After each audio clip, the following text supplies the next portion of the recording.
Amazing. Great. Whenever you're ready, just do Awesome. the clap.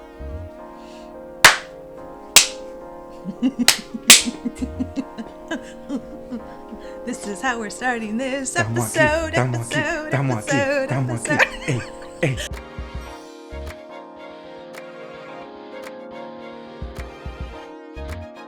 Hi, I'm Brisa Areli Muñoz, Director of Artistic Innovation and Emergent Magic, and I'm joined by dear friend, collaborator, soul brother, Modesto Flako Jimenez. And Hello. hi. This whole new program of Fast Forward was created actually inspired by this work that you created, Mercedes. When I was thinking about creating a brand new program that was thinking about the cross-sector collaboration between art making and other sectors, we were already working on Mercedes, which was inspired by your grandmother. And that's right. And so the whole concept of this is that we're taking case studies that are at the intersection of art making and another sector, and this particular one being health and wellness, to feature an artist and feature a project that is doing that work. So I really wanted to kind of set the foundation for what we're doing here. So I'd love to maybe just start by just sharing a little bit first about yourself, who you are as an artist, creator, human in the world. Man, Modesto Flako Jimenez, a collaborator, a person that just likes failing forward on figuring it out with other people. And the tools that I have are the arts, because that's what taught me how to be a better person, from the chaos that is the tools of like a group of Latinos that migrated to America with like fuckery tools and like come up tools and like survival tools. Yeah. But the arts was always a space for me to like, oh, wait, this is what yoga is? Oh, this shit helping me breathe better. But then I got a whooping for it because they didn't understand what the fuck that was. So it's always constantly for me, we're like, oh, in this space called the arts, I can process really well. I can fail forward and not be judged with that failing forward moment. Yeah. And like, I can collaborate with cool ass humans that like believe that the arts are magic. And I can learn off that a lot. Yeah. And like, then I can be a better human. Yeah. And figure things out that way. And like, if the medium is whatever, it's, oh, I'm gonna learn off that technology moment, or I'm gonna learn off this moment that is like music and I don't know what 8 beats are, but that person does, and they'll tell me how to stay in step with them and like find my rhythm in that and still be myself. Yeah. Okay, cool. I like that shit. Let's do that shit. Yeah. Let's do that shit. Yeah.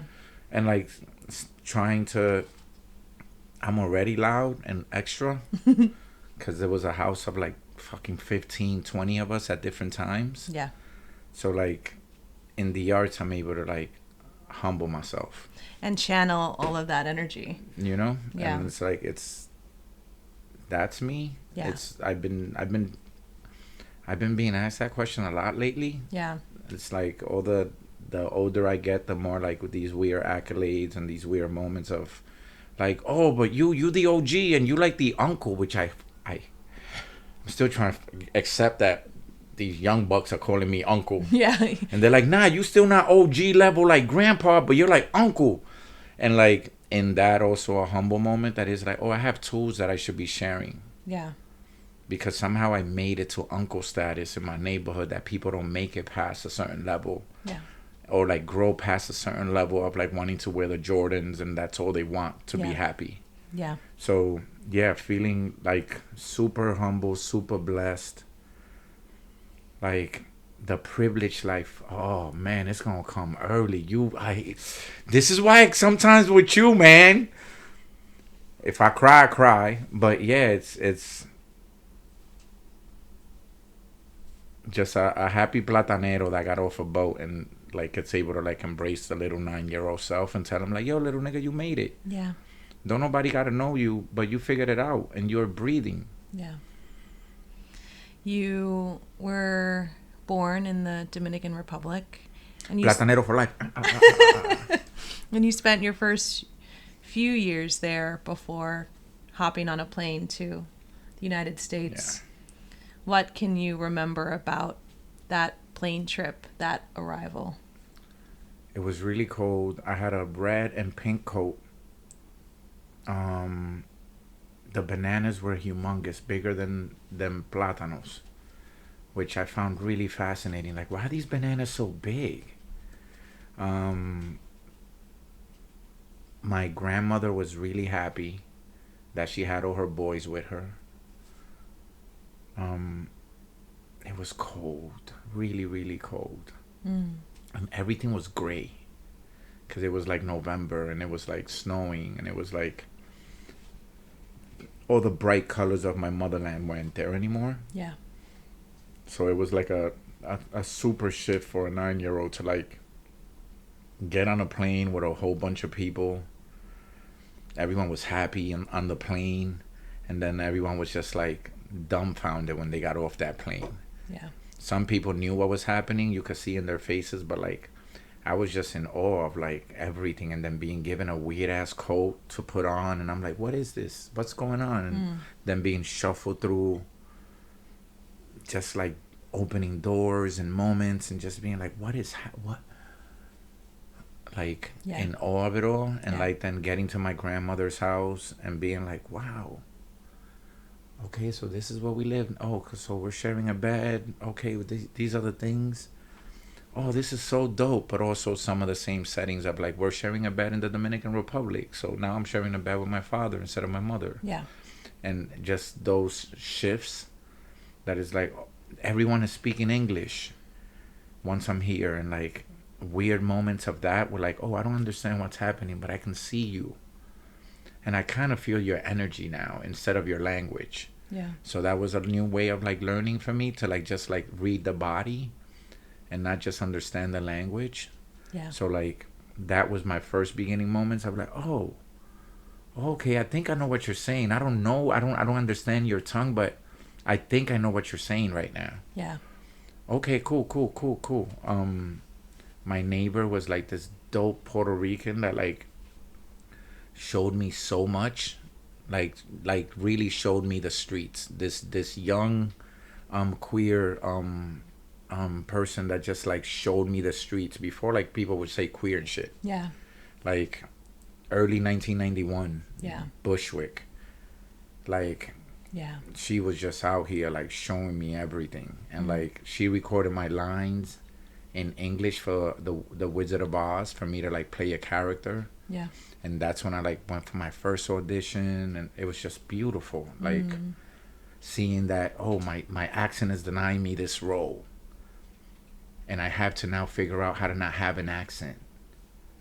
And all of these things came early for my theater, like building myself. Which is just so interesting to think about your trajectory as an artist and the ways in which you create an opportunity for people to completely be their authentic selves, and it to be completely okay for them to show up, and that actually the magic comes from being their authentic selves. It's so interesting that it's like you got that kind of brainwashing in the beginning and then, you know, said, no, something isn't right here. Yeah, Let me literally do the opposite of what this is. Like I did regional theater, and I was like, oh, I don't want to be part of that machinery. No. That's not for me. Yeah. I don't want none of that dance in my life. Yeah, like I understand what it is, and I understand the market that feeds as an adult.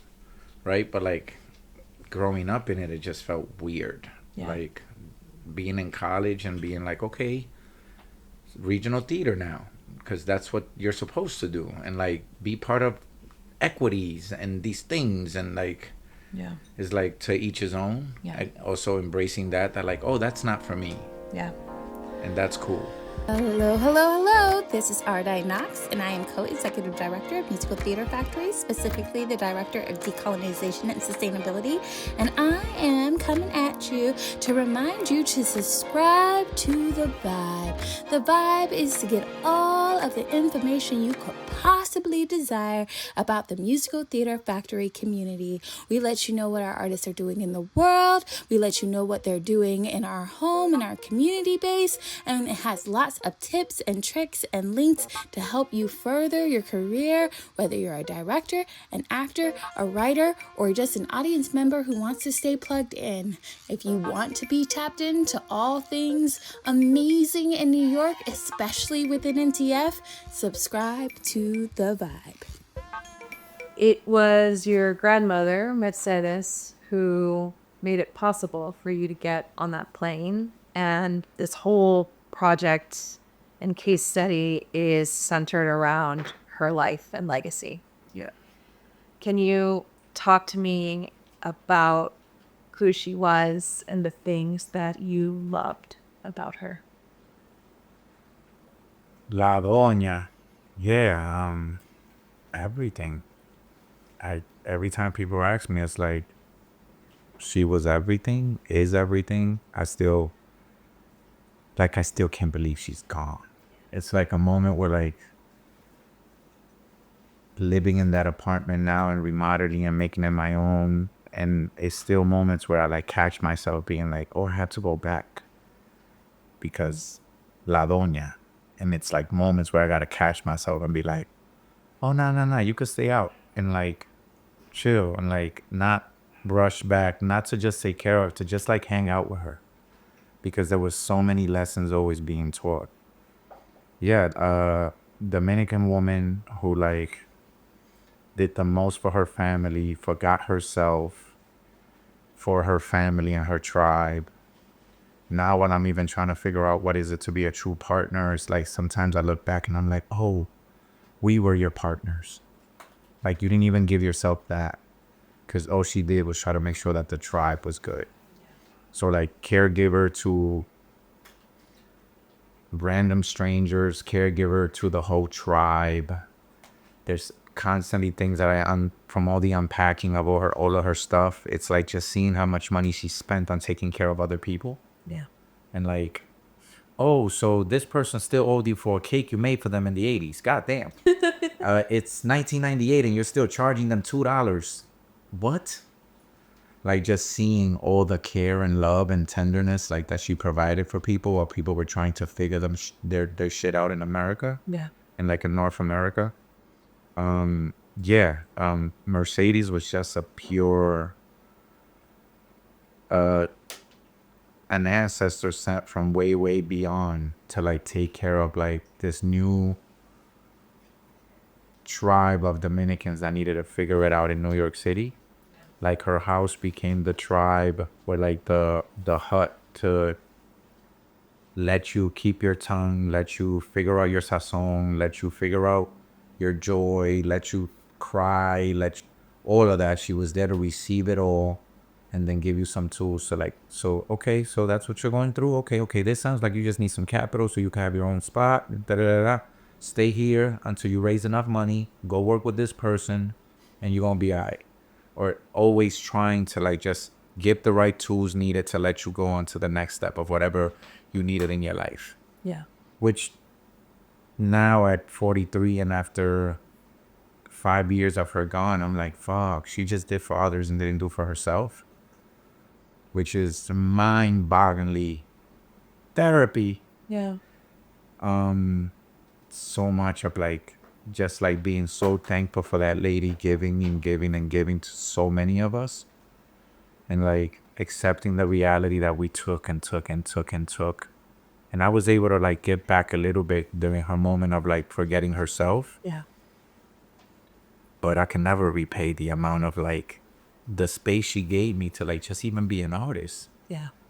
Like she didn't want me to do none of this. Like she told me, she was like, okay, eso es lo que tú quieres. Pero no hay tú no estás pagando biles, tú, like, ¿qué es lo que tú estás haciendo? Like, ¿qué todo esto?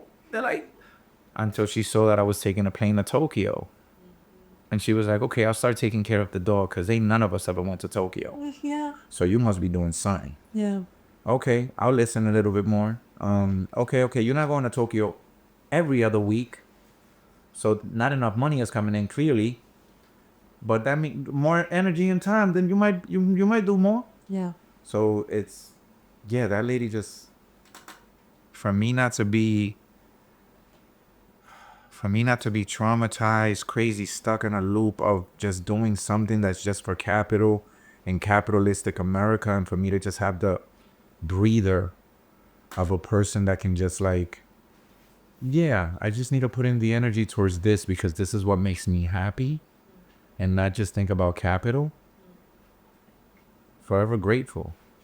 So Mercedes, the caregiver of a tribe, the caregiver of it all. That is the Jimenez family, the Torres family, the Agramonte family. Took care of people here and in the motherland, sending boxes back for everybody that needed stuff over on the other side that didn't have papers to be on this side. Yeah. Yeah. Yeah. And you said caregiver. She was a caregiver for so many. And there was a point in your life where you had to take on that role of caregiver. And I always think about that moment, at the public when she didn't show up and she wasn't in the front row. Can you tell us about that was the awakening for me, where it's like, oh, it can't be about me no more. Like, I thought I was doing a dope job by taking care of her while still continuing my arts, and like, oh yeah, so my cousin is gonna pick her up and bring her to this show at the public 2028 January, and it's gonna be okay. I could still do all my stuff. I'm still being able to do all my stuff. I'm figuring it out. This shit dope. I could still do all my plays. I could still be there for her. Yeah. And like, yeah, bro, it was like one of the most painful moments, like that. Plus also one of like the craziest shows that I've ever performed, because I kept seeing the empty seat. Yeah, it was January 2018. I was just getting my like public moments, right, Walter? I was like about to become that. Oh, my show is at the public, the first Dominican writer performer at the public, gang. And it was crazy to like the first show I slayed. I was so happy, and I'm like, yeah, she gonna see me in this one, and it's gonna be dope. And like Roosevelt, my cousin, go pick her up and like bring her. Y'all got seats reserved for y'all. Yeah, I reserved shit for my family at the public. El teteo. Like, it's gonna be dope. And I kept looking at the seat and being like, fuck, she hasn't showed up. Oh, we about to start. She hasn't showed up. You gotta go. And it's like, okay, it's time to go perform. The show must go on. And I go on that stage, and it's chaos. It was like one of the most chaos. Everybody said it was okay. Like, yeah, it was good. Nah, we could see you were. But like, I was all over the place. Like, I know my line. Yeah. But it was like chaos. And that was the moment I was like, oh, I gotta pay attention to grandma. Like, fuck. How did you find out? Seeing a million missed calls. My cousin being like, I can't even get into the apartment. She locked herself in the apartment and didn't let nobody in. And like, then that moment of like, bro, what? I get back, and it's like,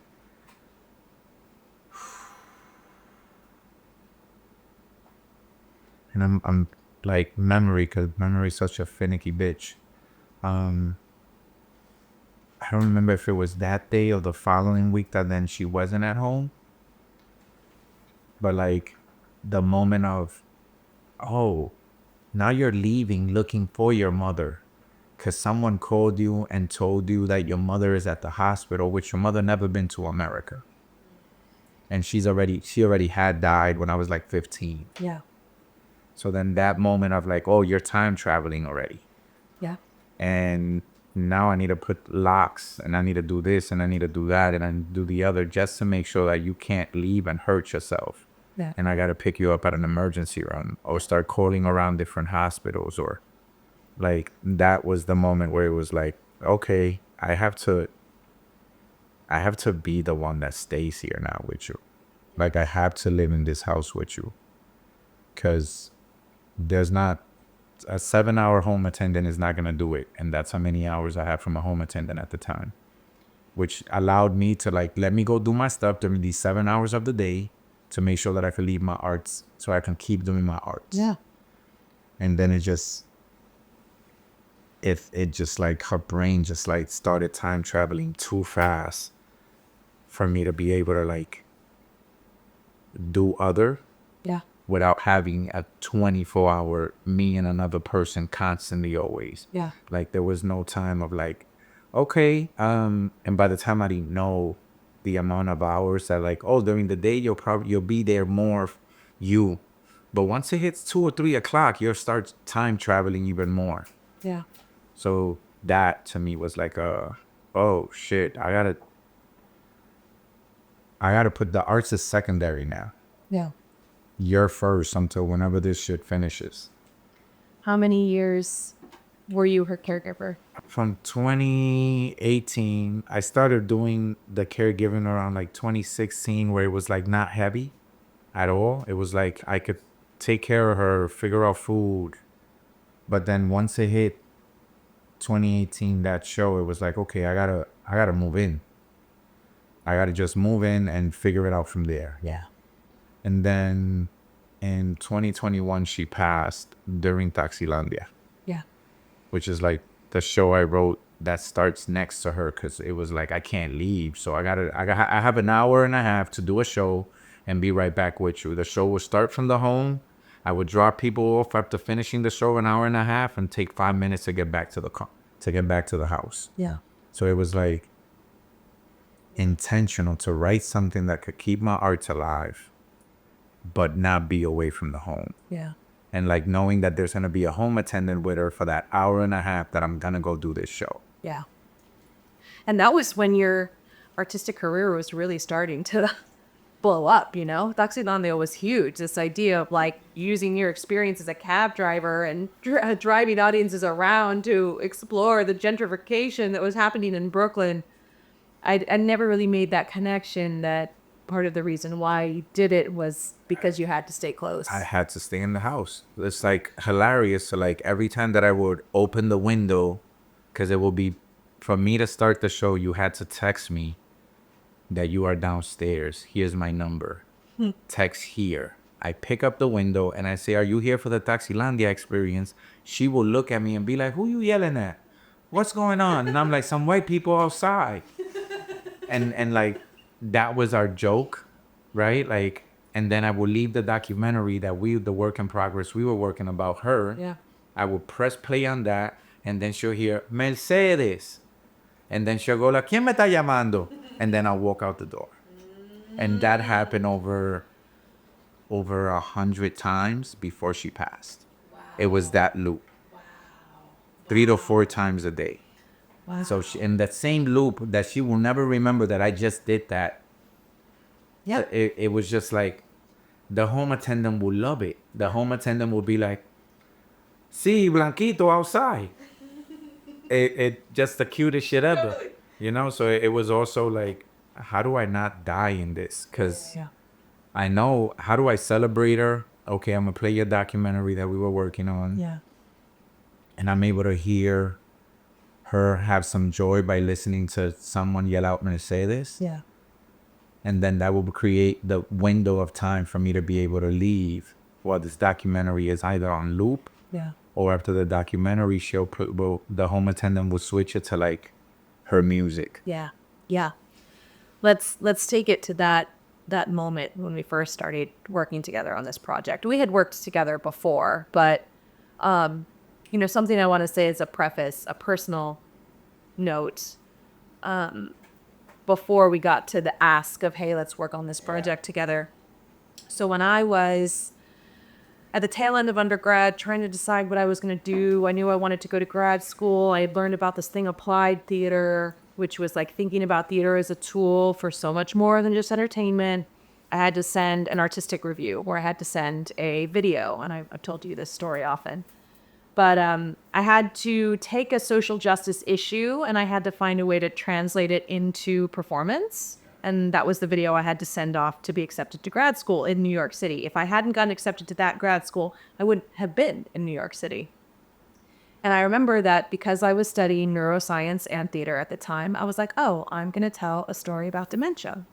And it's just so interesting. I never quite made the connection of like that first time that she ran out of the house, she was looking for her mother.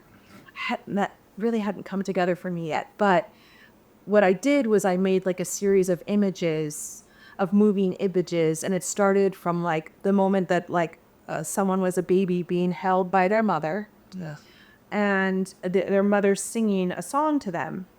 And then I created other activating images, like watching this little child grow up. And this song always kind of playing in their memory in the background. And then as we get closer towards the final images, you see this person with a cane, and then you see an image of them with a walker, and then you see an image of them in a wheelchair. And the final image was of her rocking herself, singing the song that her mother sang her when she was born. And you asked me to be a part of this project where you wanted to uplift her life and legacy. And then COVID hit, and so we had to totally pivot. We thought you were going to write a stage play, and it turned into a documentary. And I realized at that moment that you were kind of pre-grieving her passing. And it was almost too sensitive to even really have you be writing her story, because she was still alive and you were still being her caregiver, and it was such a hard place for you to be. So I remember being like, okay, we have to really lighten the load for him. This is too hard.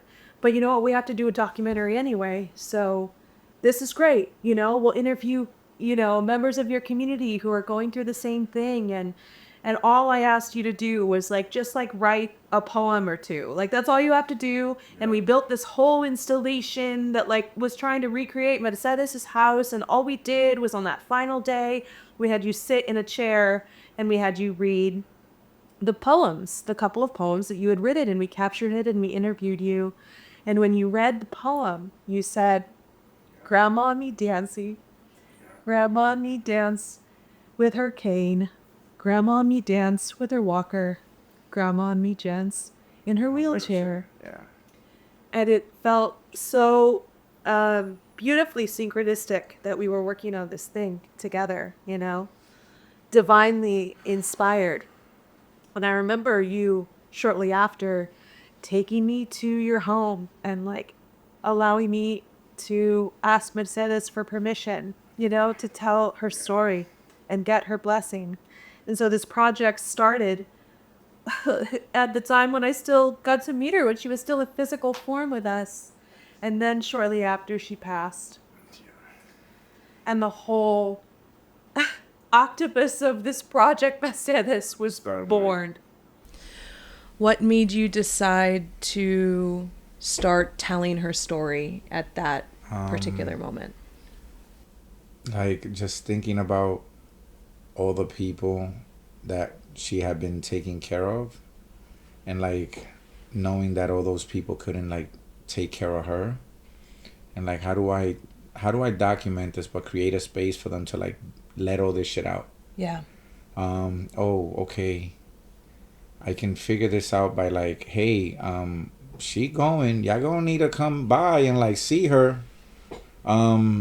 Okay, I can tell that y'all really, really hurt and y'all don't want to come see her. So let me create this thing that's gonna give y'all space to this gallery thing. Let me create this moment of different spaces where y'all can see her, because she's passed now and y'all didn't see her. That's right. So that birthed the gallery. That's right. Right? Y'all didn't come see her when she was here and she was present.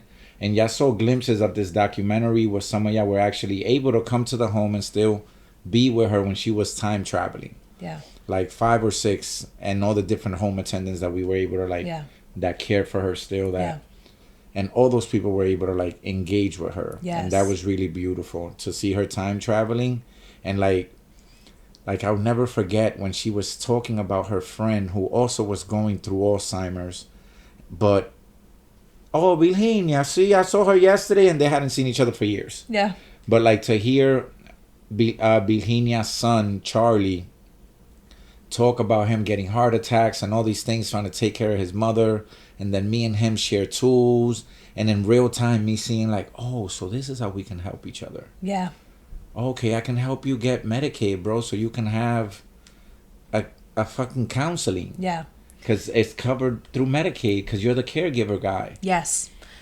So what started as a stage play turned into a documentary. Because I couldn't pen shit yet. Yeah. I couldn't pen nothing. And we just had to accept that that was where it was. And look how amazing how it transformed, you know, because then it became this documentary. Now all of a sudden you were allowing people who were experiencing the same thing you were as a caregiver to have an opportunity to process their own feelings. And then that inspired these healing rooms that Oya Group was producing. But again, it was just me still healing. Yes. This is the thing that, like, now looking back to everything that was being created is like, I want to celebrate this woman's life. I want to keep healing from it because I feel like now that she is no longer here, the documentary, we knew we were doing it and we knew we were doing a stage play. But I was seeing like the tools that the documentary was already creating and the healing of people reaching out and being like, oh my God, that's making me think about all these things that I can do for mines and just off that one showing we did at Brick. Yeah. On YouTube or whatever we did that moment. That's right. And like that brought so many people out of the woodwork to like reach out to me. Yes. That I was just like, okay, there's something else here.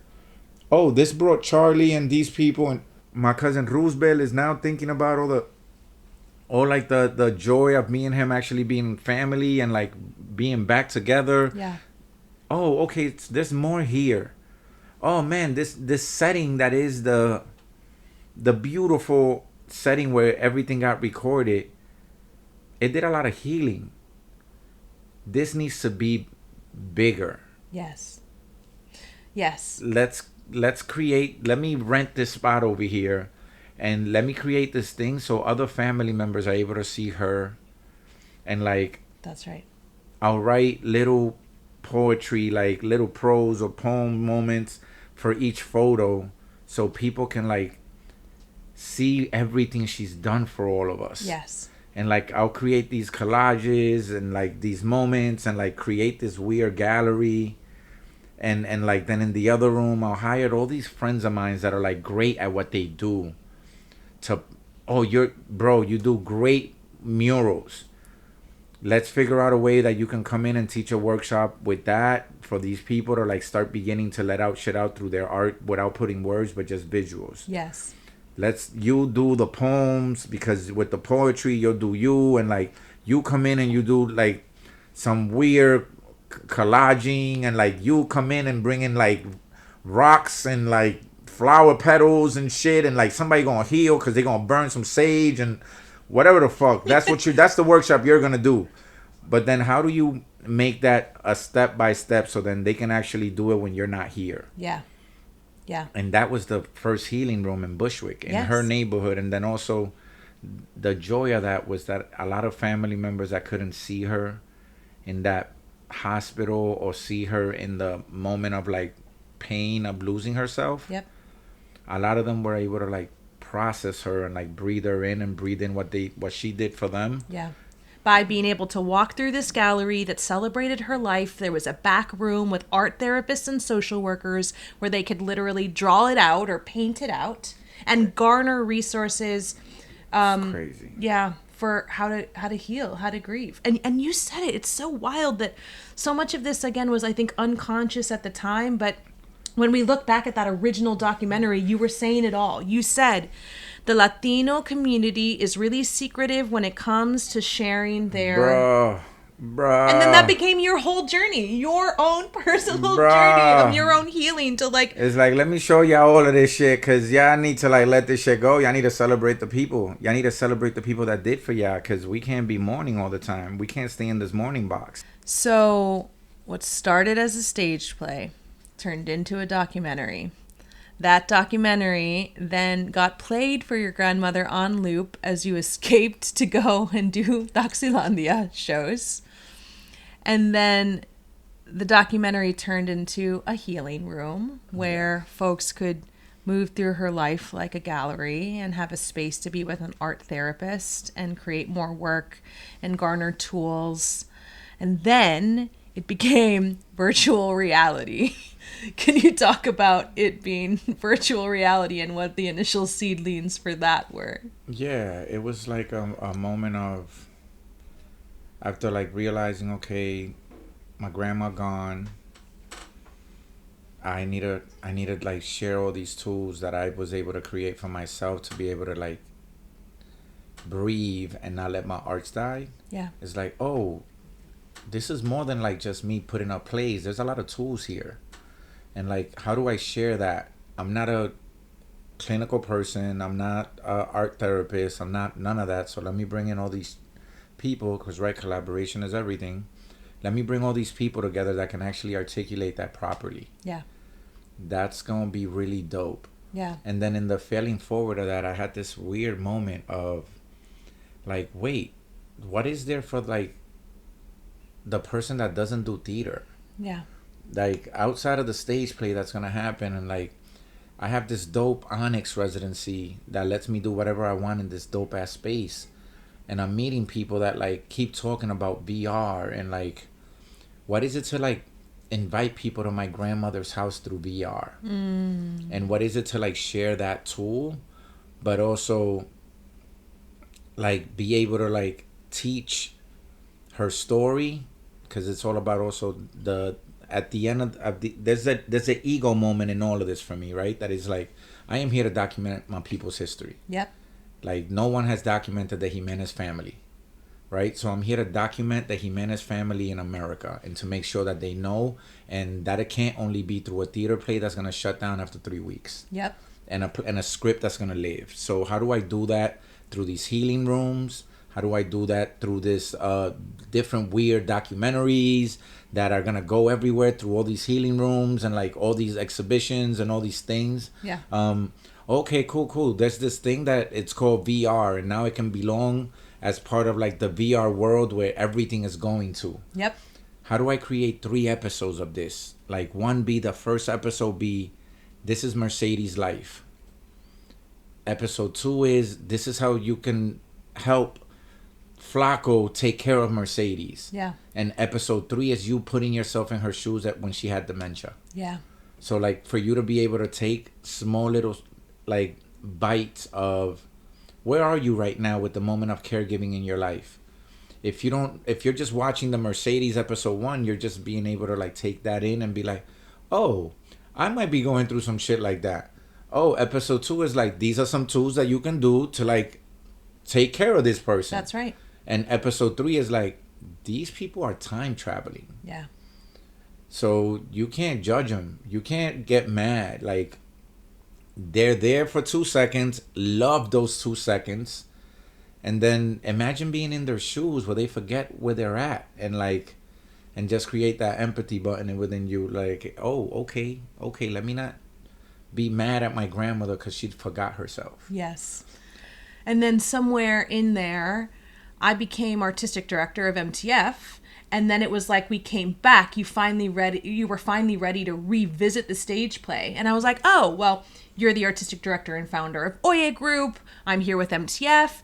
Let's now investigate the stage play now that you're ready and a little bit more healed. But you know what? We do music, so let's add some music into it. Let's figure it out. And yeah, Pedro Fortunato and like he helped out with creating beautiful songs for this stage play that I thought was a musical. Mm-hmm. But then through the process of like actually writing this play, which so many tears, so many tears. Jesus Christ, I didn't know I could cry that much. So much learning, so much healing. Oh my God, it was 3 weeks of just crying in the woods of Vermont where I went to school at, and like being able to like revisit those moments that she opened up the door so I can do a lot of learning. That's right. Now in the same space that you can't make this shit up. No. Like somehow I end up going back to the same room where I had gotten kicked out of Bennington College. Now it's an Airbnb situation, and I end up renting now the whole house to show me how privileged I am to be able to like get a whole team up there to put up her play. No, but the wild part about that was that so you had gone to Bennington College and you were living in this house, and then all the wildness of being there, and then years later coming back to Bennington College, but you didn't book the house. How do you know? Kevin, your cousin, but also co-founder of the co-founder of company. Oye Group. It's like, I need to get you an Airbnb away from the actors so you can have your own space to like process, because clearly you're going through some shit. And I need you to be by yourself. That's right. Because I'm going to just put Brisa with you, because you and Brisa know how to do some shit with each other. And she could be okay with you crying and shit. So I'm going to put you and Brisa together in this nice house. And the actors are going to be over at the campus where they got to like put your words up. So you go over there. Yes. And then when you arrived, it's the house where like I stood at from when I was in college, and it was like such a mind-bogglingly trip where then I get to see 23 years of my growth in the same landscape, and like how privileged I am in the arts, how anything I've asked for, anything I've wanted, like, oh shit, I haven't done a job interview since I was actually in this space. Yeah. Everything I've created for myself since living in this space, I've manifested for myself. Yes. Oh shit, everything I've wanted, I've always gotten. And I didn't have to like really, really struggle in America like none of my fucking people. Yeah. Like she opened up some magic within me that I just get what I want. Yeah. Yes. Keep it in, nigga. Keep it in. And then it's kind of like full circle. What started as you wanting to create this stage play came back to all of these other incarnations of Mercedes so that you could heal enough to come back to really penning her story. Yeah. And this is the reason why this project is the stimulus for this brand new program that we've created at MTF, which is called Fast Forward. And the reason why it's called Fast Forward is because we're kind of like zooming to the future where artists become necessary stakeholders, not just in our own little theater bubbles, but across every sector. Yeah. And what I'm really excited about is that we're going to get an opportunity to bring in some of the collaborators and folks from the health and wellness sphere that you've been building relationships with throughout the course of this project. Dr. Mark is going to be with us, and Sada, who's an art therapist. And we have a representative from Sing for Hope, which is doing work with seniors in hospitals. And training musicians and artists to be able to go into hospitals to be able to provide this kind of care. So we're going to be bringing these experts into conversation so that audiences can start to understand the relationship between arts-based practice and their work and why it's so important that they hold hands. And so I'm just so grateful that I've gotten a chance to sit with you here so we can understand a little bit about what set all of this up. You know, and it was really Mercedes's life and legacy, your desire to heal through telling her story, but also to find ways to have impact on not just yourself and your family and your immediate sphere, but for all of the folks for whom have a loved one, you know, who's experiencing dementia, are a caregiver. Oof. My bad. It's just when I hear you saying it all, I'm like, Jesus. Yeah. Yeah, it's important work. So much work. All in her name. She's Everything. so proud. Mercedes the documentary, Mercedes the stage play, Mercedes the healing VR, room, Mercedes VR, the music tours. Jesus. Yeah, it's a lot. And now this opportunity for us to be able to share her story even more widely. So I'm just grateful. Grandma, we documented the shit out of your life. That's right.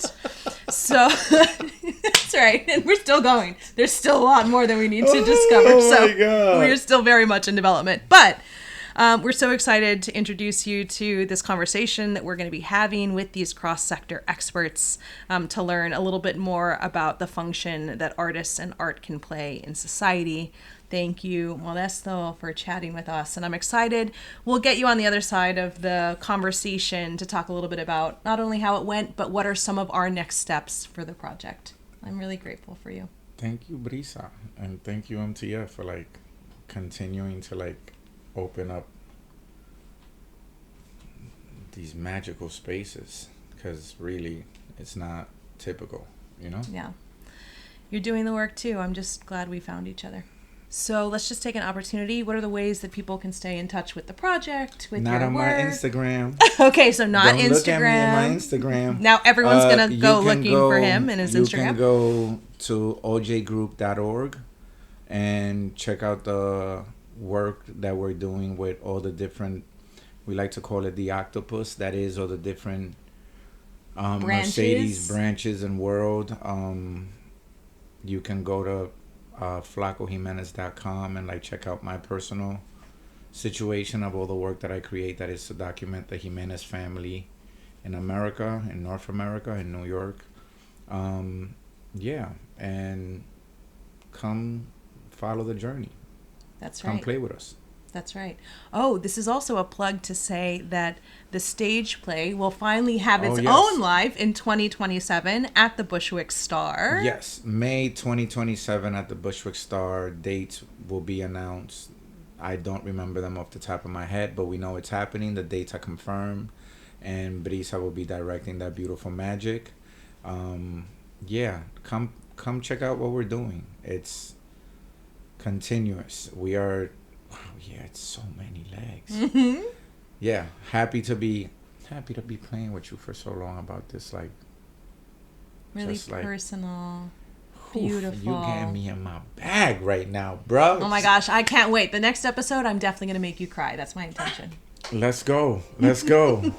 Stay tuned for the tears. Thanks, everyone. Hey there, it's AriDy Co-Executive Director of Musical Theater Factory, specifically Director of Decolonization and Sustainability, and I am here to remind you that if anyone's got us, we got us. In this time of chaos and insanity, invest in the community that is investing in you. Invest in the We Got Us Fund, a new initiative by MTF to make sure that every single member of our community is not getting paid just a living wage, is not getting paid in exposure, is not getting paid in promises, but it's getting paid a thriving wage. Yeah, you heard me, a thriving wage. Help us ensure that that everyone in your community, everyone in our community is able to not just live, but thrive. Invest in the We Got Us Fund today. Hey everyone, I'm Falan, and thank you so much for tuning in to this episode of Fast Forward. I am on the MTF staff as the Coordinator of Connectivity and Systems. And if you want to stay tuned in, please like, subscribe, click the bell so you don't miss future episodes, upcoming releases, and live tapings. Thank you so much for tuning in, and we'll see you next time. We good? We had their batteries just dropped. Lost power. Oh, good. See, we already told you that weird things would happen. Which is weird. Yeah, the sound. What was weird with sound is when we started, we were ticking, and then all of a sudden it just froze. I'm telling you. This is what she happened. does. It's here. It's happening. They went from half. I gotta pee now. Okay. Go pee. Okay. Be careful. We'll take a break. Walter staring into the empty space Oh. was enough to tell me. Yeah, no, I prepped you all. They went from like 2/3 full to like dead. Yep. I was like, what? She's here.